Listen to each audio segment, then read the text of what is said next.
Hello and welcome to yet another edition of E-Expressions for the New Indian Express. I have with me Dr. Rishikesh Senapati.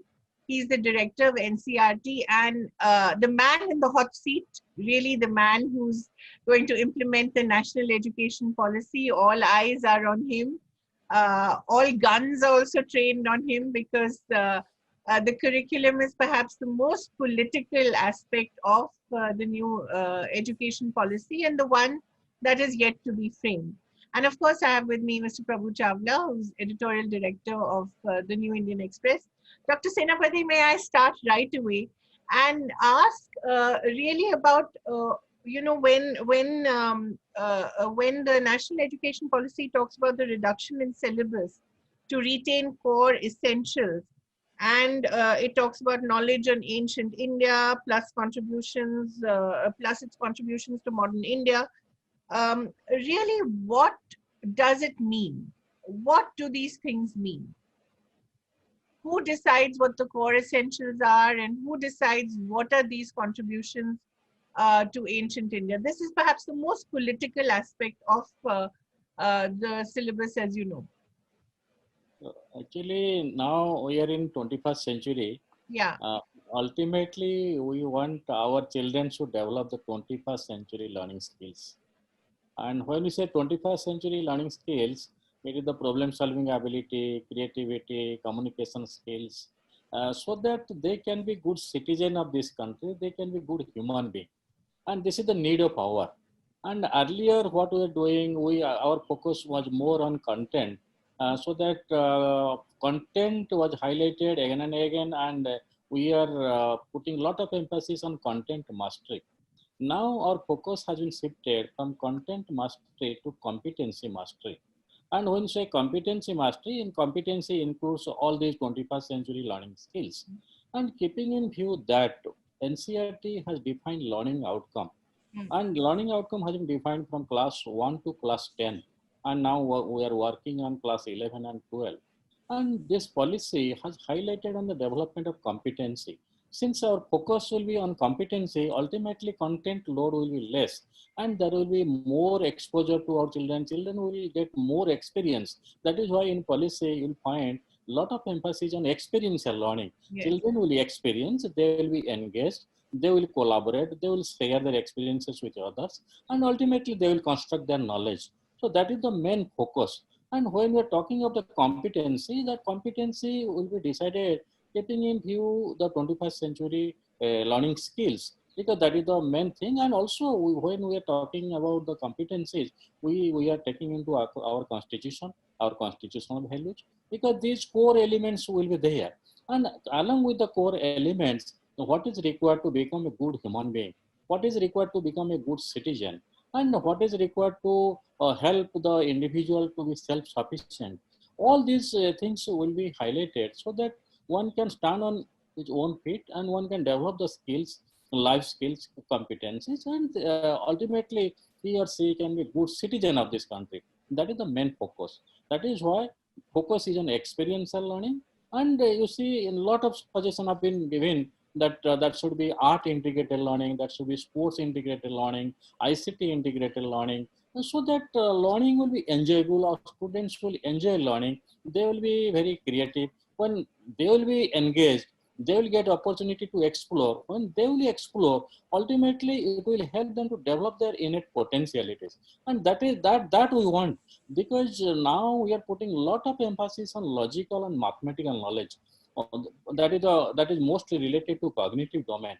But now our focus will be shifted from cognitive to affective and psychomotor domain. Though it was there in our national curriculum framework, we also talk of the all-round development. But here in policy, it has been highlighted a lot. And we have to see, because in practice, in theory we say something, in practice we do something. In our school, a lot of emphasis on learning of these subject areas. But the curricular activities are neglected. That is why in policy, it has been highlighted there will be no hard separation, because this curricular, extracurricular, co-curricular, everything will be integrated. And now because we are moving towards holistic development of the child, all the potentialities, that means physically the child will be sound, physically, mentally, emotionally, aesthetically, that all the aspect of his personality will develop. So that is the need of hour, and to develop that, what type of content we need, that will be decided, keeping in view the competency, keeping in view the learning outcome. The main content area will be decided. That is, for that we will come out with the curriculum framework. And while developing the curriculum framework, all the core elements will be taken into account, and keeping in view that the subject, other things will be decided. So how different is it from the comprehensive continuous evaluation that had been implemented before, and it was not found to be very successful, the CCE, which a lot of schools found was difficult to implement because the teaching was outmoded, and it was not in line with the kind of elements that CCE had. How different is it from this? See, actually, when we see CC is not something new. Hmm. In 86 policy also, there is a Yes. mention of this continuous comprehensive Right. evaluation. And here, in this policy also, we are talking about this continuous evaluation. Because here, what we'll find, we are talking about 360-degree assessment. And when we're talking about assessment, there are three modes of assessment. In this policy, you will find assessment of learning, assessment for learning, and assessment as learning. And here also we are discussing about the self-assessment, peer assessment, assessment by teacher. And till now, what we are doing everything, everything is done by the teacher. And Right. students are not involved in the process of assessment. But now we want our students should be involved in the process of assessment. That is why there should be peer assessment, there should be self-assessment, and there should be assessment by the teacher. Because earlier in CC, that only it was done by the teacher. And when students will be involved in the process of assessment, that means they will be engaged. Classroom process will be vibrant, and they can assess their strength and weakness. And that will really bring about change in the entire teaching learning process. Because if really we want a change in the system, we have to bring about change in the process of assessment. And if we can involve students, and if we can make assessment as an integral part of teaching learning, that will bring about significant change. You see, now we are talking, when we are talking assessment of learning, that is at the end, that is the terminal, that means after completion of the session that we do. And when you say assessment for learning, we do that.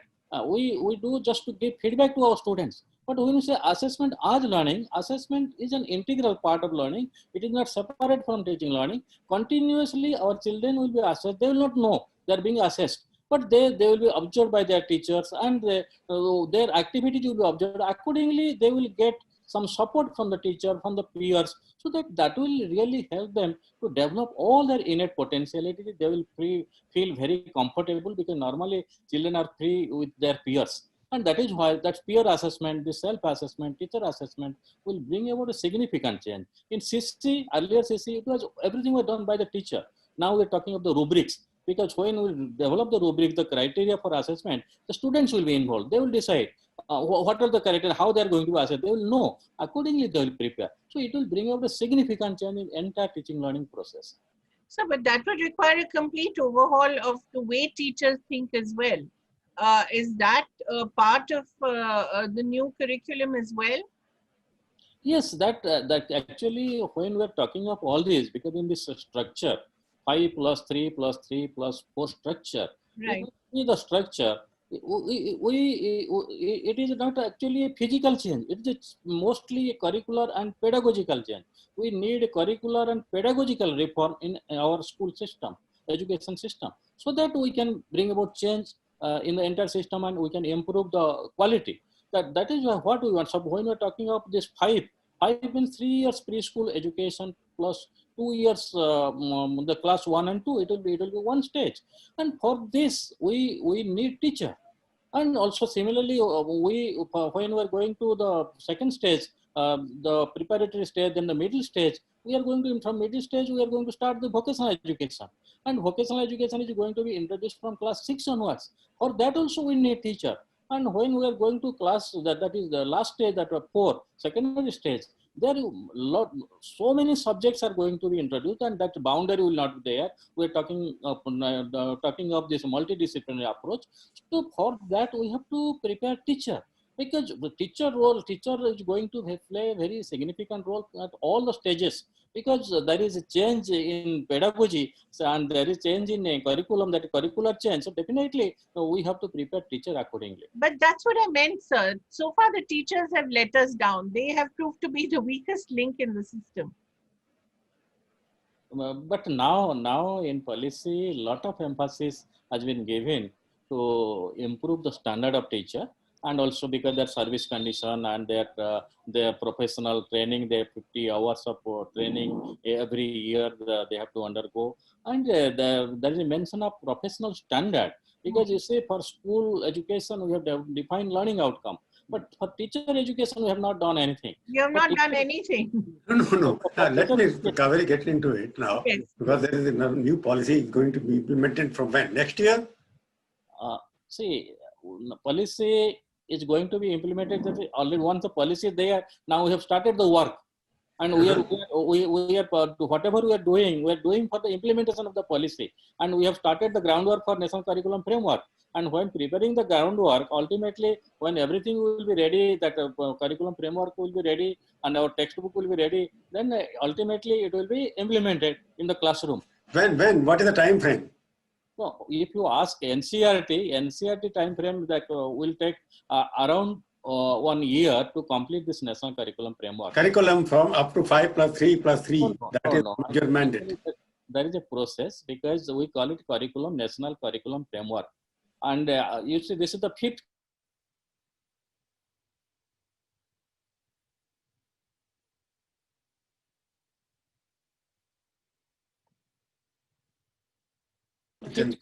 All-round development of the student. Yes, this is the guideline. This is the best. But that, So yes. so your curriculum will be ready only then the process will start for the implementation. No, but once the framework is ready, then we'll start the preparing the syllabus. Then we'll try developing the textbook. So it is the total entire process will take 3 years. 3 years. It means any person who will go to school 3 years later in the first class 1, that will be the year when the new education policy will be implemented. Policy And spirit. Policy is not about the textbook only, because I'm using the word policy for implementation. Policy is a document. So far as the text curriculum is concerned, the curriculum framework will be ready after 1 year.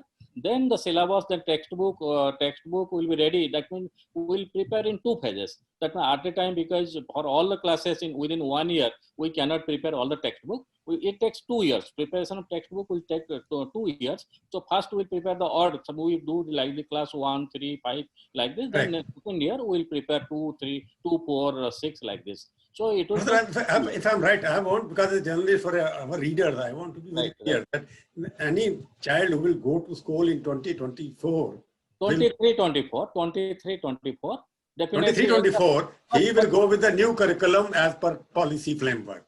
2022, even 20, if everything is okay, we can start from 22 April also, but the first set of book we can prepare, because we'll start in 20, if we start in 21, then 2022 academic session we can introduce. In all the CBSE schools, basically the schools which are basically CBSE affiliated schools. But this national curriculum framework is adopted by all the states with slight modification, because they contextualize, and in policy also it has been highlighted that local context will be there. So normally they accept, because in this national curriculum framework is approved by a CABE committee. In CABE committee, all education ministers of the states are the members. So once it is approved by the CABE committee, it is accepted by all the states, and they follow the basic guidelines of the national curriculum framework.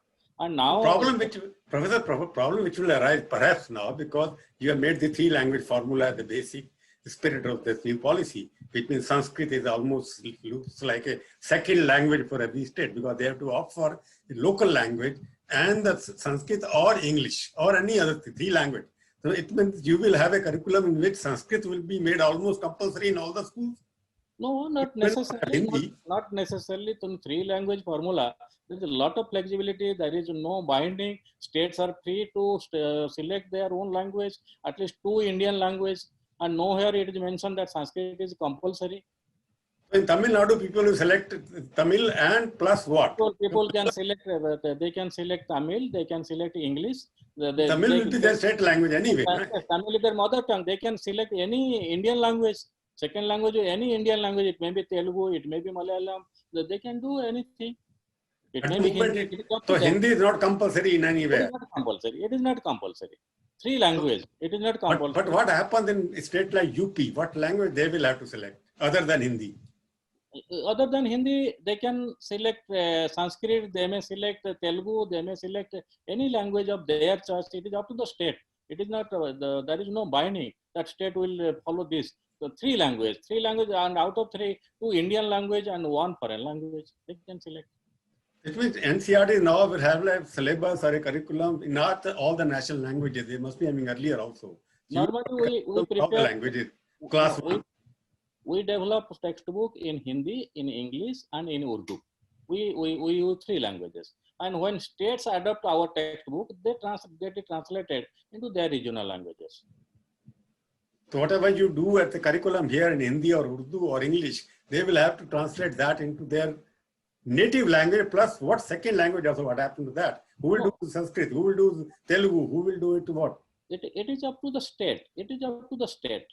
They will decide, they will take decision about their language. They will develop their textbook in their own language. Sir, let me clarify. You have a three language formula. I'm coming back. Yes. Every state will have a second Indian language. Am I right? Yes. Other than English. Yes. So second language in your state, for example, Odisha, there will be first language will be Odisha. Second language will be Sanskrit. What will be the curriculum for that? It will be the same because what they are teaching in Tamil will not be taught in what they are doing in Odia will not be taught in Sanskrit. No, point is language as a subject. We are talking language as a subject. Language subject, yes. Medium. Language as a subject. When it is language as a subject, so there's that suppose Hindi, and we are developing textbook in Hindi language and in English language and in Urdu language. Other language, normally states develop their own language textbooks.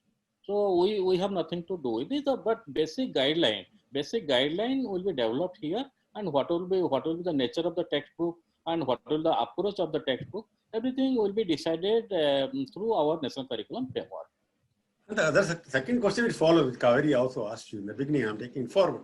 Because say 2020-23, you are going to start this implementation of the curriculum and the philosophy and spirit or whatever behind it, making a good citizen, as you call it. Then the idea to get a good citizen, it can mean different things to different people. But I'm asking you one question that when the teachers after 2 years, where will you get those teachers who can become good citizens as well? They have enough knowledge because they have been taught in the old style of teaching curriculum. There's a syllabus when they went to teaching school institutes, they got training. They are not equipped to teach the new curriculum. In 2 years, how will you get so many teachers all over the country? No, that we have already initiated the work. You'll be happy to know that we have launched a teacher training program, massive teacher training program for 42 lakhs elementary school teachers. And we started in 19 August. And now, till now, we have provided training to 17.5 lakh teachers. And how many?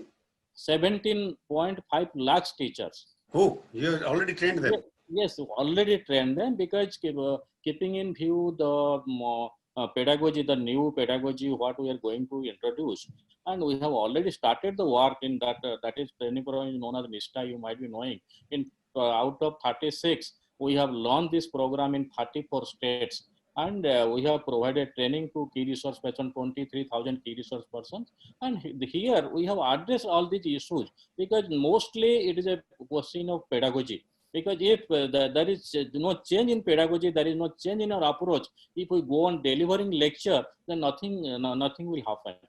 That is why we want our teachers should conduct activities. Our teachers should give exposure to our students, give experience to our students, so that the students will get better experience and they will get opportunity to explore. That we want. And for that, we have already initiated the teacher training. And I think because of this COVID situation, we could not complete. Our target was to complete this 42 lakhs this year.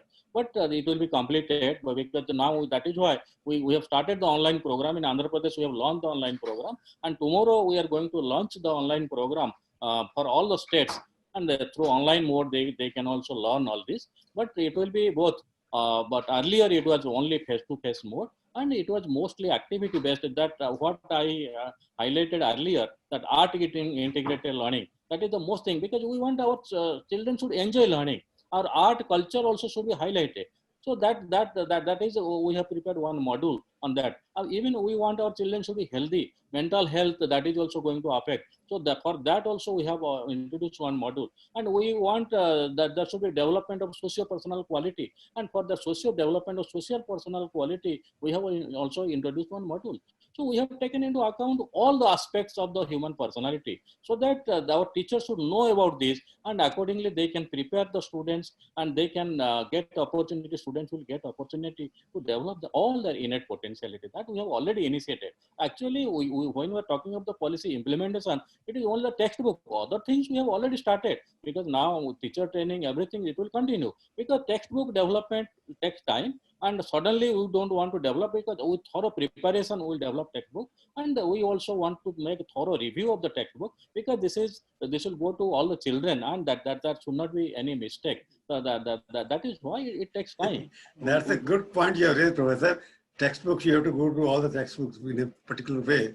And there's a lot of controversies about textbook. One school has something, one state has something else.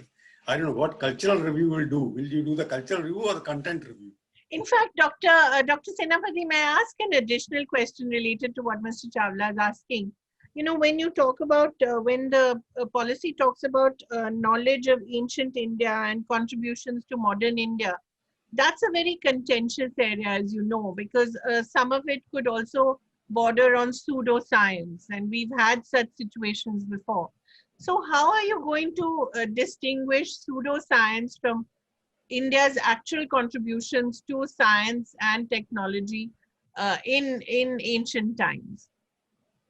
No, that will examine thoroughly. Actually, we will see the scientific base, and because it is now we don't develop textbook that it is not written by one individual, and there is a committee, and everything will be examined.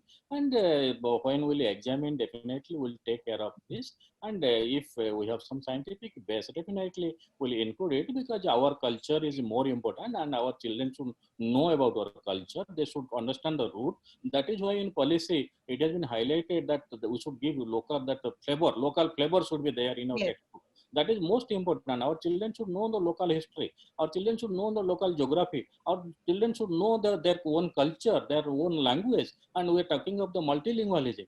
So from that point of view, policy has highlighted many things, and definitely it will help our children to learn in a better way, and they can understand the root when we're talking of the culture, because our children should know their root. And if they do not know the route, then where they will go? That is why this policy has highlighted that, and definitely will take care of that, the scientific aspect and the scientific evidence. Definitely will do that. But Does it also mean the including of teaching of the epics like the Mahabharata or Ramayana, or going even further?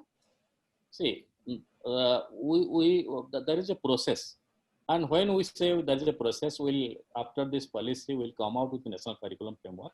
And once the national curriculum framework is ready, and we'll go for the syllabus. And when we'll prepare the syllabus, then we'll go for the, after that we'll go for the textbook. And that time we'll decide what is essential for our children. Right. And to develop the skills and competency, the human value, keeping in view that the content will be decided. It is not that the content is good, we'll introduce. We will see how the particular content is going to help in the development of the competency, development of the skills, particularly life skills, because that is important. Our focus has been shifted from content mastery to competency mastery. That is why that competency is going to determine what content will be included in the syllabus. Dr. Senapati, but NCERT has already been conducting a review. For 2 years, it has been reviewing the textbooks. What are the aspects that you have found which you wish to change, which NCERT anyway wish to change? See, actually, every year we do the review. Right. That is actually we update because there is some change in the data. And for that, we do that. But in 17, what we invited some suggestion from the school teachers.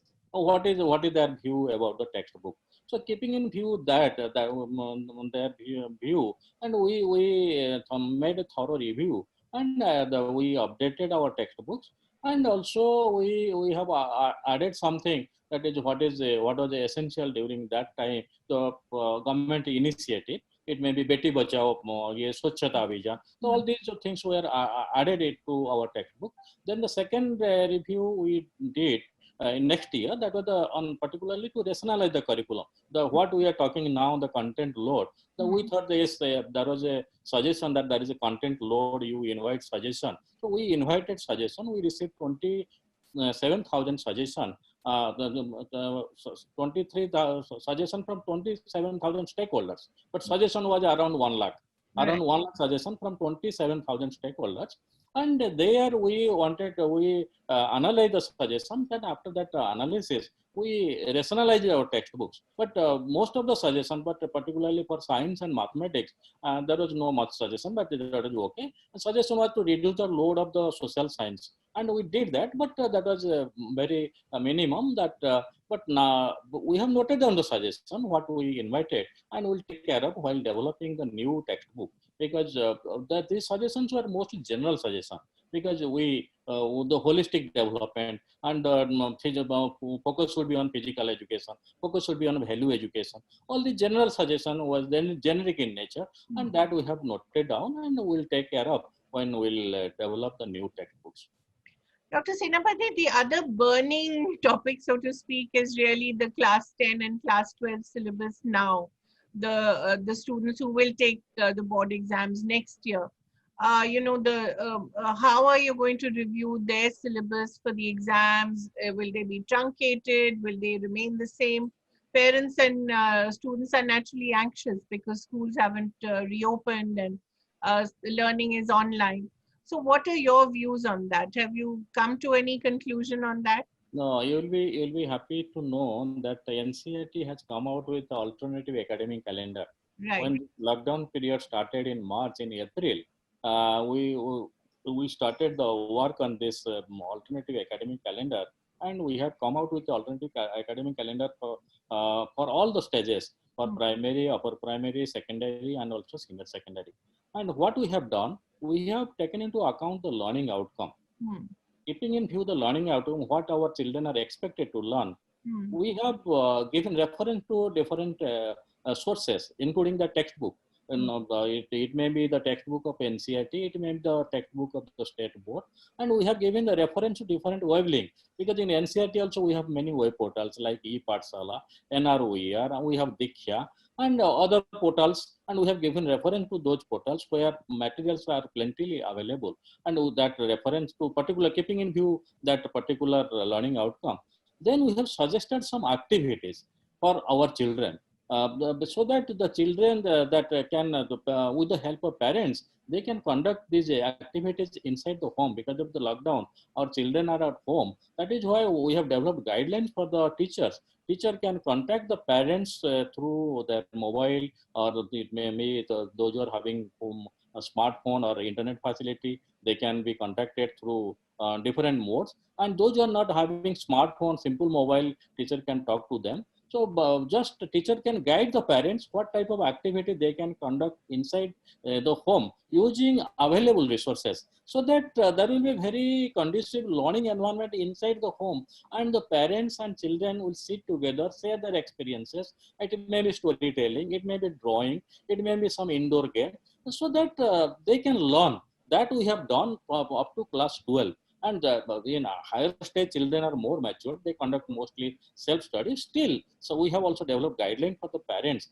and under the guidance of teacher, parents can conduct some activities for the children, and they can learn effectively. We don't want to compromise the learning outcome. What we expect our children to learn, let them learn. It may be through self-study. It may be through with the help of their parents. It may be through different activities that we have suggested. If you go through our learning, that alternative academic calendar, you will find we have done it very systematically, and we have taken into account the psychological aspect also. That guideline we have also discussed about the mental health. Professor, And I'll interrupt you, Professor Senapati, because she asked a very specific question that for 10th standard students who are going to appear in March, let's say, And class 12, sir. Class and 10 the 12th, class 12, and yeah. 12th, whether they will have less curriculum or less text or number of papers to go through than they were going earlier. We are interested in the specific because our readers would like to know what you are going to do is a good job. Okay, you're planning very good things for the future. What happens in March when the students of 10th class go to there were no classes for the previous 6 months. Will you allow them to appear with a less kind of a curriculum, less load of question than earlier? See, we are also concerned for our children. We don't want to compromise the quality.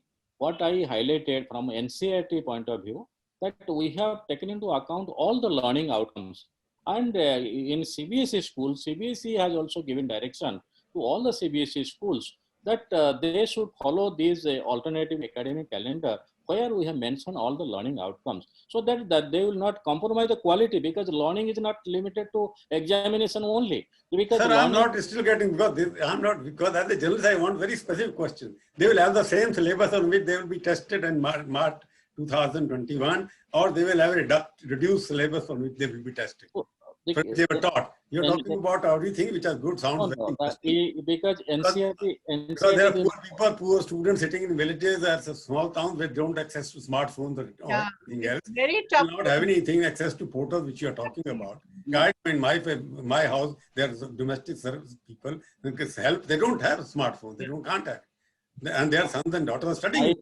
Sir, I understand your point, but keeping in view that we have also come out with another document, another guideline, that is the learning enhancement guideline, that those children who are not having anything, how they can be supported by the community, by the school, through community involvement. That guideline has been released recently, and for that, because we want all children should learn. NCERT as an academic body highlights the quality, because we don't want to compromise the quality. You're not committing that, so I'm very. You are talking about guidelines like Supreme Court has given an order. They have to appear the final degree examination before they get the degree. Are you saying they have to read the entire thing which they have been reading for the past many years to appear for the 10th exam? There will not be any reduced syllabus. There won't be any reduction of burden on them. Are you saying that? You are going around various things there. No, I'm not going around. I'm straight in my approach, because what we are doing, I'm highlighting that, because examination, it is not NCERT's job. Examination is conducted by CBSE. I agree. I appreciate that. Conducts the exam.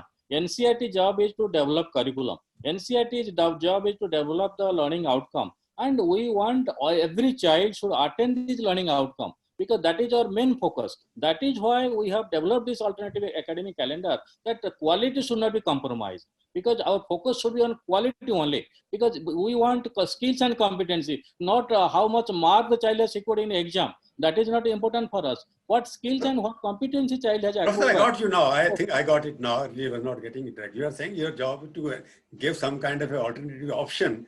Have you considered this loss of 6 months, preparing the guidelines for the examinations to be written on 10th, by 10th class or 12th class?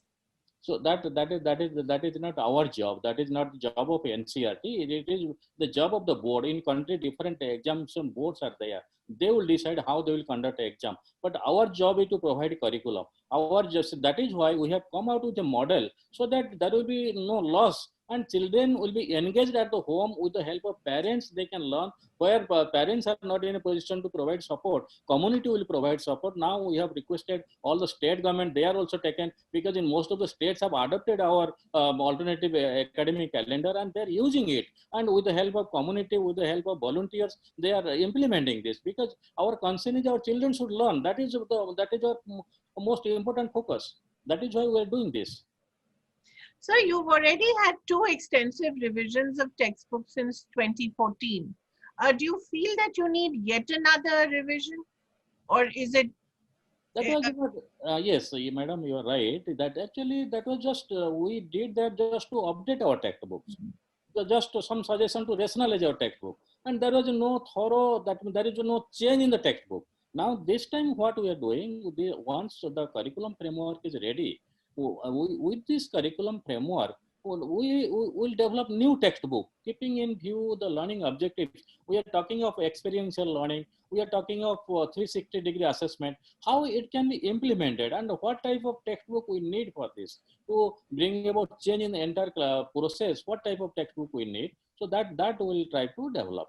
May I also ask Dr. Senapati, because you're going to introduce a lot many more subjects. You've talked about artificial intelligence, design thinking, holistic health, organic living. These will require absolutely new textbooks, a completely new set, Yes. completely new set of experts. You know, where are these people going to be sourced from? Because these are very new areas. And it would be very interesting to know where these experts are going to come from. No, it will come from our country only. I'm sure, but I wonder from which country? which area. Made in India. Yes, and we Because have, these are very made in India. Some of them are very made in India subjects as well, holistic health and organic living. so first we have to prepare a mindset. Yeah, If really we want a change, right, then we have to bring about change in the classroom process. right. And to bring about classroom change in the classroom process, we have to highlight the competencies, we have to highlight the skills, and we have to prepare our teachers accordingly. That is the most important is our teacher, and only teachers can bring about change. So that is why we are putting a lot of emphasis on preparation of teacher and the development of their professional skills, so that they can actually implement it in the classroom. That is most important, and lot of emphasis. That is why we have already started the teacher training Right. program, and the teacher training program is going to bring about a significant change in the entire teaching learning process. And it is not difficult. We can do this because we want to develop the competencies. We don't want that content mastery. What our children do with 100% mark if they don't have the basic competencies. Exactly. So that is why we need a change. So just two follow-up questions to this. One, have you faced resistance from teachers in reorienting them to this new kind of teaching and peer assessment, for instance? I cannot imagine some of these teachers being open to peer assessment, you know, that students or the fact that students will be allowed to assess themselves. These are very new and revolutionary ideas. Madam, it is not something new. It is being implemented in other countries also. In other countries, not in Yes. our country yet. Not in our country, but the point is when I am talking about this new, because we have introduced one module, school-based assessment. And in school-based assessment, we discuss all this in this NISTA training program. You won't believe the teachers are very happy because we give maximum. We're talking about the autonomy of the teachers. Teachers are free to, in policy also, it has been suggested that the teacher will be free. They can use their own pedagogy. That means we are giving a lot of respect to our teachers, a lot of autonomy to our teachers, and they can implement. And during the training, what we have seen, teachers are very happy because we have oriented them in such a way that they will conduct different activities. And when they conduct activities, they also get opportunity to enjoy. They are not just delivering lecture. They are conducting different activities with the help of students. So this is the entire process will be different. And we are very optimistic it can be done. Right. And so the second related question is about standardization. For a country that is so enormous, there has to be a basic level of standardization. Of course, there'll be translation, etc. So what is the basic standardization that you expect in all these new subjects, old subjects being taught in new ways? What are the basic things that you're looking for?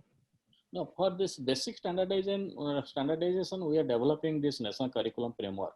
And you'll be happy to know that we are coming out with 4 national curriculum framework this time. Because after the four, okay. one for this early childhood care and education.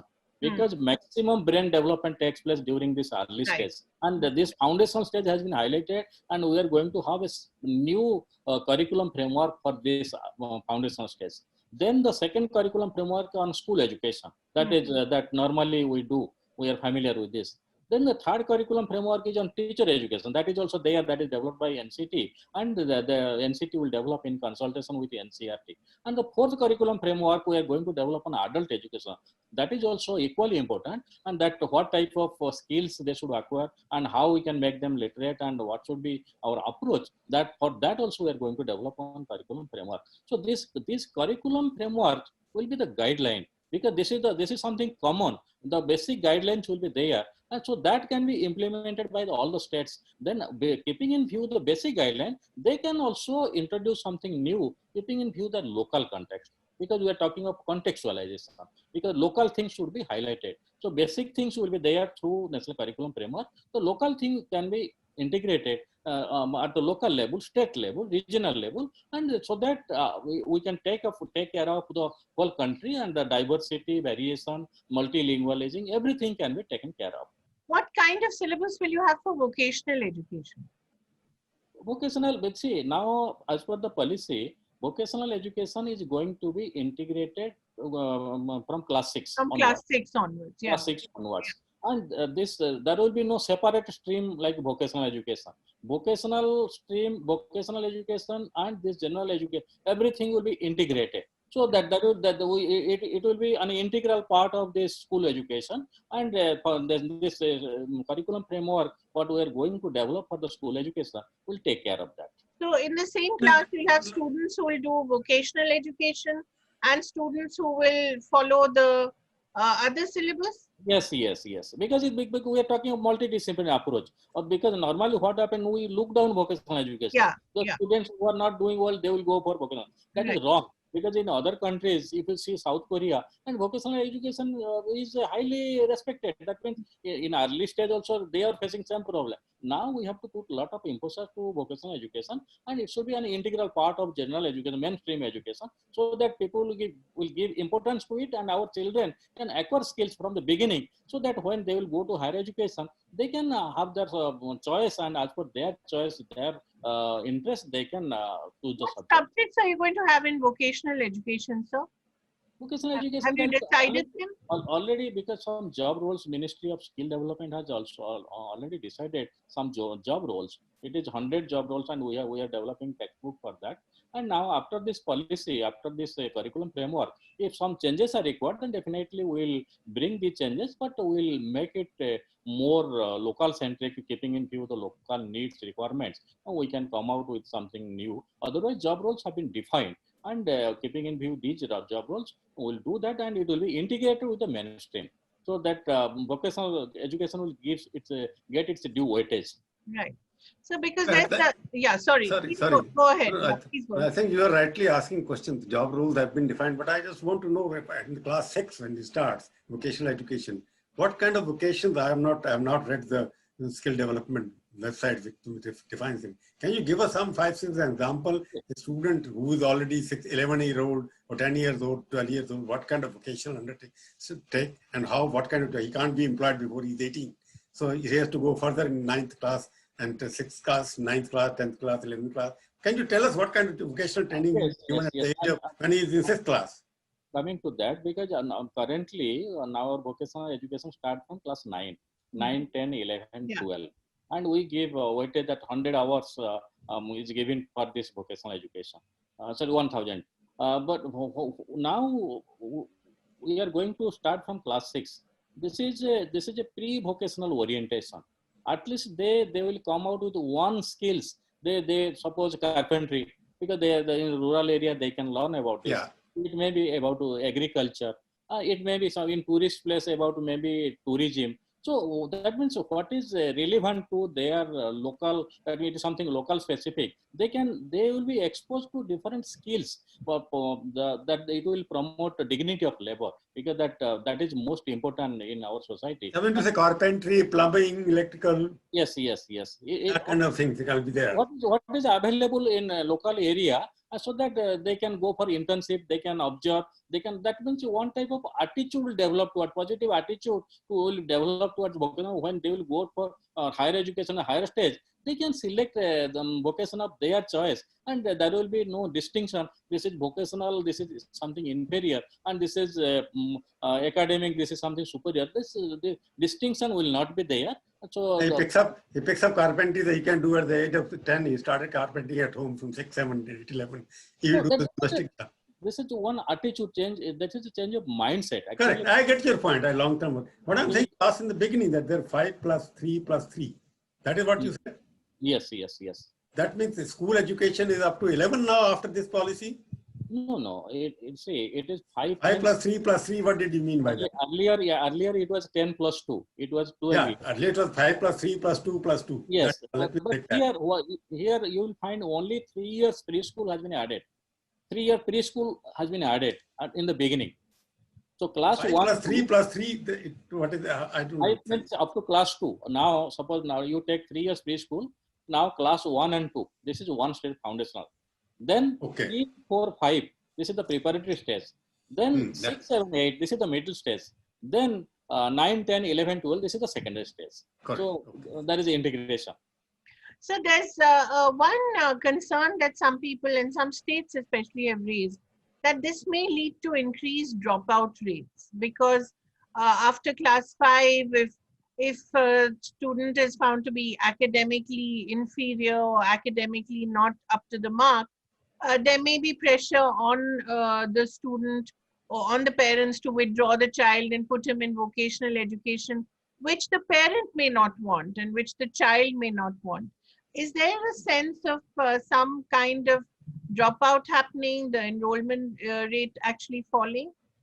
No. Actually, if you see the policy, we are putting a lot of emphasis on this foundational literacy and numeracy. Right. We want to make the foundation strong.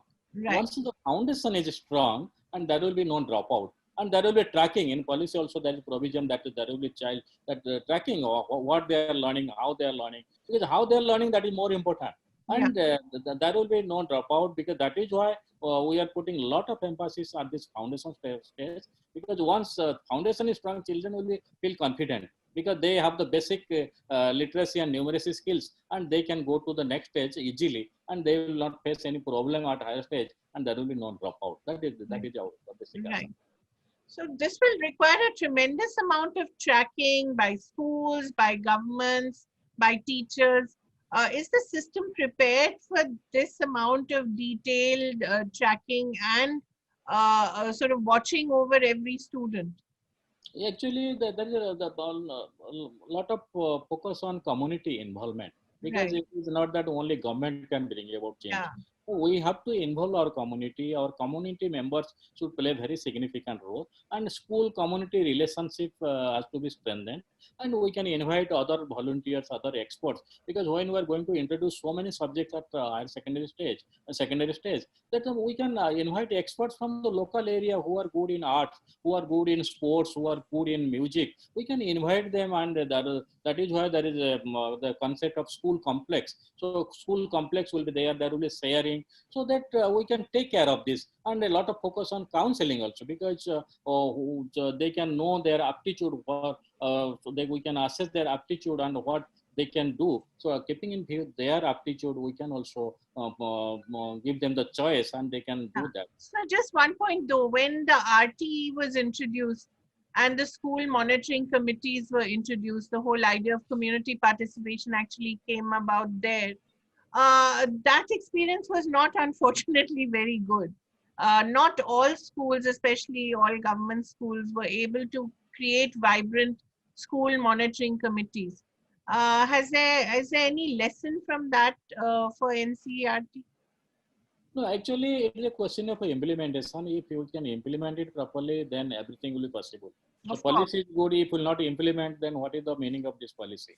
So that is why we have to put a lot of emphasis on implementation aspect, and we have to prepare our teachers. We have to also prepare our school management committee. We have to have discussion. We have to share our experiences and how effectively we can implement these new ideas, because ultimately it is for the benefit of our children. And if we can bring about change in the system, ultimately children are going to benefit it. So everybody should come forward, the community and the school and other members, they should join hands together so that it will be easy to implement.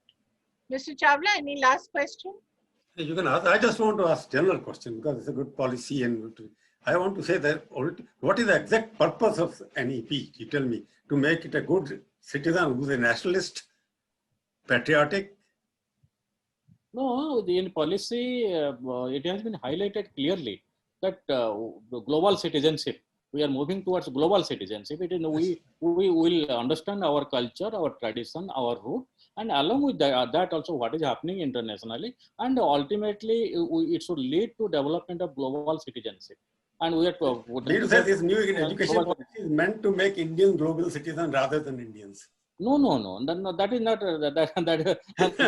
you said global citizen. that will be wrong interpretation. I have thought that our students should understand. I asked you question because make more nationalistic and good citizen. Purpose is to provide opportunity to every individual to develop his or her innate potentialities. The creative potential of every individual should develop. That is the main focus. If we can help our children to develop their potentialities, then definitely they can contribute significantly. And we should take into account our national, that means our cultural heritage, our culture, our tradition, our value system, and also we should take into account what is happening internationally. That is why. Let me put it differently. Our education policy will lead to children learning more about India and Indian culture and Indian heritage. No, not necessarily. In policy, you can go through the policy. There is a mention of global citizenship education. And because all the time we are talking about the Vasudhaiva Kutumbakam, that is the Indian philosophy, Indian culture. And here we are talking about this global citizenship. So in policy, no doubt our Indian culture, our tradition has been highlighted. But along with that also, we are talking of the global things. It is not that we want to keep ourselves isolated from what is happening outside. So that is that from that point of view, the main focus, if you see, the development of the potentiality, creative potentiality of every individual. That is most important, because that will bring about change in the whole country, and that will contribute in nation building. Right. Thank you, Dr. Senapati. I know that this is not related to your field directly, but I have to ask, because this is something that everyone is most concerned about, the postponement of the JEE exams. Do you have any thoughts on that? What is your position on that? No, actually, we are not dealing with this because we are our limitation may be because we are preparing everything up to class 12. As I said, it's not part of your purview. But as an educationist, do you have a point of view on it? No, but that the testing is required, because without testing, how can we understand the capability of our children? So that is okay, but we are not directly related with this. Yeah, I mean, this was, of course, just a question I thought I'd ask you, but thank you so much. I think you've shed a lot of light on things that were still a little unclear to us. And you've made it quite clear what sort of citizen is going to emerge from this, the timelines, and even some of the new subjects and how those will be prepared. And especially, I think, the points you made about vocational education, there was a lot of concerns about those. Thank you so much for sparing time for us. Thank you, Mr. Chawla. Thank you, Dr. Senapati. And all the best for this very important task. Very difficult task. Yes. Thank you, Dr. Senapati. Thank you. Thank you, Doctor. Thank you for your time.